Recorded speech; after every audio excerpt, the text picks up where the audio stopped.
did you feel like, your dad as a coach, how did he coach you? Because this is a challenge, and I think you might know the statistic better than me, but there's a huge percentage of kids who are coached by their own parent at one time in youth sports, and wearing the coach hat and the dad hat and learning when to take one off and on is a pretty important thing. I mean, it can ruin a relationship or it can be the best thing ever for a relationship. Dude, what are your thoughts about that, and what are your recollections?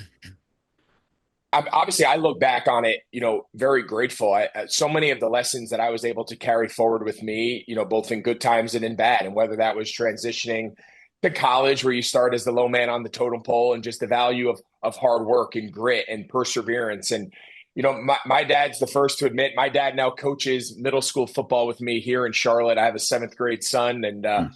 my dad's been coaching with me for the last 3 years of the kids' football. And he'd be the first one to say, I've been very public, like he was the old school, traditional, stereotypical high school football coach. It Mhm. was discipline, it was hard work, it was nothing's ever good enough. We can always be better, individually, team, collective. We won a lot of games. We won a lot of state championships. He's one of the most successful guys, and it wasn't for everybody. His style was not for every parent. It was not for every athlete. It was not for every individual. Every teacher in the school didn't love it. It was a very driven. Excellence is the only thing that's accepted, and I think being exposed to that early on, that never scared me.